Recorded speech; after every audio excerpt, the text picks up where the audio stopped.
نحمدہ ونصلی ونسلم علی رسولہ الکریم اما بعد فاعوذ باللہ من الشیطان الرجیم بسم اللہ الرحمن الرحیم۔ پروگرام نور کے ساتھ میں ہوں آپ کا میزبان عبید الرحمن سلیمانی، DAA نیوز۔ DAA news. اعوذ باللہ من الشیطان الرجیم،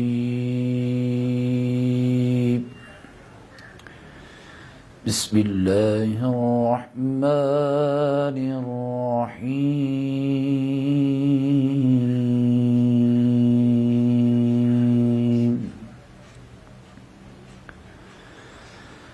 والعصر ان الانسان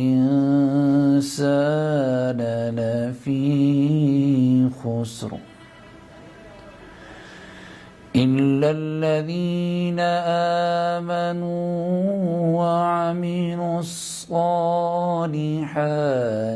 وتواصوا بالحق وتواصوا بالصبر، صدق الله العظيم۔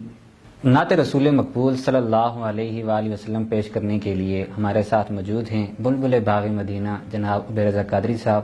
برگاہ رسالت مآب صلی اللہ علیہ وآلہ وسلم میں اپنی حاضری پیش فرمائیں۔ ایک میں ہی نہیں ان پر قربان زمانہ ہے، ایک میں ہی نہیں ان پر قربان زمانہ ہے، جو رب دو عالم کا محبوب یگانہ ہے، جو رب دو عالم کا محبوب یگانہ ہے۔ اور کل پل سے ہمیں جس نے خود پار لگانا ہے، کل پل سے ہمیں جس نے خود پار لگانا ہے، زہرا کا وہ بابا ہے، حسنین کا نانا ہے، زہرا کا وہ بابا ہے، حسنین کا نانا ہے، ایک میں ہی نہیں ان پر قربان زمانہ ہے۔ اور آہو در زہرا پر پھیلائے ہوئے دامن، آہو در زہرا پر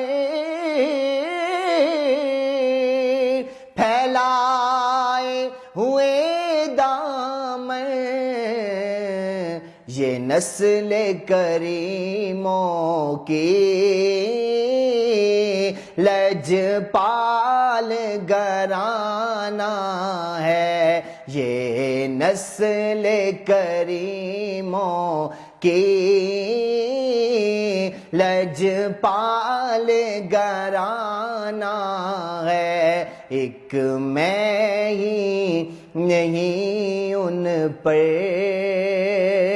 قربان زمانہ ہے۔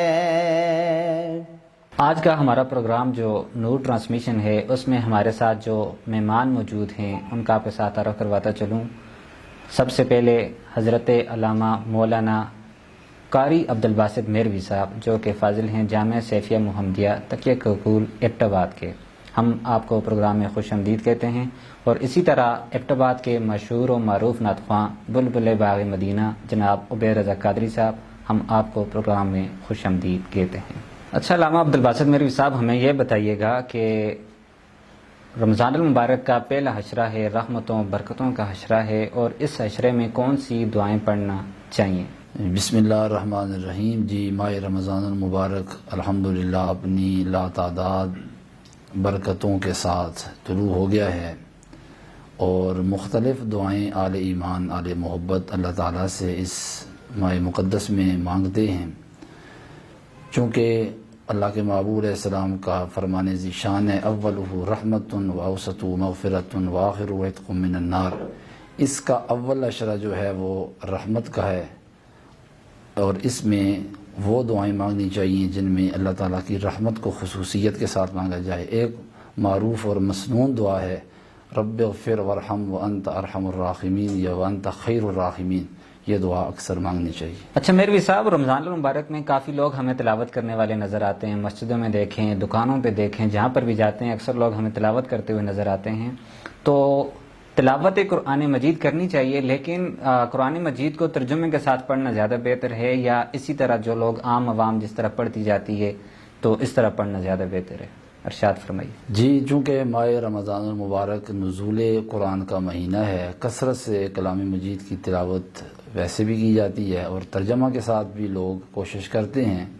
بہتر ہے جن لوگوں کے پاس موقع ہو، ٹائم ہو، اور ٹائم ہو کیا ٹائم نکالنا چاہیے، اور کلام مجید ترجمہ تفسیر سیکھنا چاہیے، اور اگر تفسیر اور ترجمہ کا ٹائم نہیں بھی ہے تو کثرت سے کلام مجید کا پڑھنا بھی باعث برکت ہے۔ ضرور ہمیں ان قیمتی اوقات میں اور اس مقدس مہینے میں کثرت کے ساتھ کلام مجید کی تلاوت کرنی چاہیے۔ اچھا، رمضان المبارک کا پہلا عشرہ ہے، اور پہلے عشرے میں لوگوں میں کافی ساری غلط فہمیاں پائی جاتی ہیں۔ حالانکہ اکثر لوگ روزے رکھتے آتے ہیں، لیکن ان میں پھر بھی غلط فہمیاں پائی جاتی ہیں کہ سحری کا جو وقت ہے وہ کب تک ہے۔ لوگ اکثر اذان تک کھانا پینا کرتے رہتے ہیں، کیا اذان کا تعلق روزے کے ساتھ ہے کہ نہیں ہے؟ جی، اذان جو ہے وہ نماز کے لیے کہی جاتی ہے، تو کھانا پینا جو ہے وہ اذان سے پہلے ختم کر دینا چاہیے۔ اکثر لوگ اس میں سستی کرتے ہیں، اذان جاری ہوتی ہے اور ساتھ ساتھ کھا پی رہے ہوتے ہیں، تو اس میں بہت زیادہ ہمیں احتیاط کرنی چاہیے۔ اذان سے پہلے کھانا پینا بند کر دینا چاہیے۔ اچھا، رمضان المبارک میں تاجر برادری کی طرف سے کافی مہنگائی کر دی جاتی ہے، ذخیرہ اندوزی کی جاتی ہے، اور چیزیں مہنگے داموں فروخت کرتے ہیں کے ساتھ ساتھ تاجر برادری کی ایک چیز یہ بھی ہوتی ہے، وہ کہتے ہیں کہ ہماری نماز ضائع ہو رہی ہے، اور غریبوں کے اس طرح خیال نہیں رکھا جاتا، تو کہتے ہیں آپ نے چیز لینی ہے تو لے لیں، نہیں لینی تو نہیں لیں۔ تو مہنگی چیزیں غریب عوام کی پہنچ سے دور ہو جاتی ہیں، اور روزہ افطار کرنے کے لیے بھی اکثر لوگ نمک کے ساتھ روزہ افطار کرتے ہیں۔ تو تجارت کے حوالے سے نبی کریم صلی اللہ تعالی علیہ وسلم کی کیا تعلیمات ہیں؟ جی، یہ تو ضروری بات ہے۔ جی، ویسے جو نبی علیہ السلام نے خطبہ ارشاد فرمایا شعبان کے آخری دن، اس میں حضور نے فرمایا شہر یزاد فی رزق المومن، یہ مہینہ ہے ہی ایسا مہینہ کہ اس میں مومن بندے کے رزق میں اضافہ کر دیا جاتا ہے۔ غریب سے غریب بندے کے بھی دسترخوان پہ کثیر نعمتیں ہمیں دیکھنے کو ملتی ہیں۔ تو یہ نیکیاں لوٹنے کا مہینہ ہے، نہ کہ لوگوں کو لوٹنے کا مہینہ۔ تو اس مہینے میں ہمیں کوشش کرنی چاہیے کہ ہم جو تاجر حضرات ہیں، چیزیں فروخت کرنے والے ہیں، انہیں چاہیے کہ وہ ریٹوں میں مزید کمی کریں تاکہ ہر مسلمان کے دسترخوان پہ نعمتیں ہوں۔ اور میں یہاں یاد کرنا چاہوں گا کہ کچھ چیزیں ہم نے اپنے آپ پہ مسلط بھی کر رکھی ہیں کہ جب تک یہ چیزیں نہیں ہوں گی تو افطاری نہیں ہوگی۔ حضور کے صحابہ کی اگر تعلیمات کو ہم دیکھیں تو ایک کھجور کے ساتھ روزہ رکھ کر رمضان کے مہینے میں جو ہے بدر کی جنگ بھی صحابہ نے لڑی ہے۔ تو اس لیے ہمیں اپنی چیزوں کو تھوڑا کم بھی کرنا چاہیے جتنا ضرورت ہے، اور تاجروں کو بھی چاہیے کہ وہ ضرور اس موقع پر مسلمانوں کے ساتھ ہمدردی اور غمخواری کا ماحول بنائیں۔ اچھا علامہ صاحب، آپ کا بہت بہت شکریہ۔ رمضان المبارک کے حوالے سے کیا پیغام دینا چاہیں گے؟ امت مسلمہ کو رمضان المبارک کس طرح گزارنا چاہیے؟ جی، رمضان المبارک اللہ تعالیٰ کی طرف سے عطا کردہ ایک عظیم تحفہ ہے۔ پہلی امتوں کو بھی روزہ جو ہے ان کو دیا گیا تھا، لیکن جس قدر الحمدللہ امت محمدی اس کی قدر کر رہی ہے، اس قدر کسی پہلی امت نے نہیں کی۔ ویسے بھی ہر لمحہ سال بھر اللہ تعالیٰ کو یاد کرنا چاہیے، لیکن اس ماہ مقدس میں جب اللہ تعالیٰ کی طرف سے کرم نوازی میں اضافہ ہو جاتا ہے اور اللہ کی رحمت خوب برستی ہے، تو بندوں کو اپنے معمولات بدلنے چاہیے، اور کثرت کے ساتھ عبادت اور مساجد کے ساتھ دل لگی اور تعلق قائم کرنا چاہیے، اور روزہ رکھتے ہوئے تمام ان چیزوں سے بچنا چاہیے جو مناسب اعمال نہیں ہیں، بری چیزوں سے بچنا چاہیے۔ ویسے بھی حدیث میں ہے کہ روزہ ڈال ہے، تو ڈال کا مطلب یہی ہے کہ جب بندہ کسی برائی کی سمت جانا بھی چاہتا ہے تو اسے یاد آتا ہے میرا روزہ ہے، وہ رک جاتا ہے۔ تو ہمیں اپنے شب و روز بالخصوص ماہ رمضان میں اللہ تعالیٰ کی یاد میں بسر کرنی چاہیے۔ ناظرین، آج کا پروگرام اختتام پذیر ہوا۔ اگلے پروگرام میں ہم آپ کی ملاقات کروائیں گے مزید علماء کرام کے ساتھ، مفتیان کرام کے ساتھ اور اسی طرح ثناخان مصطفیٰ کے ساتھ۔ تو پروگرام نور دیکھنا نہ بھولیے گا DAA نیوز پر۔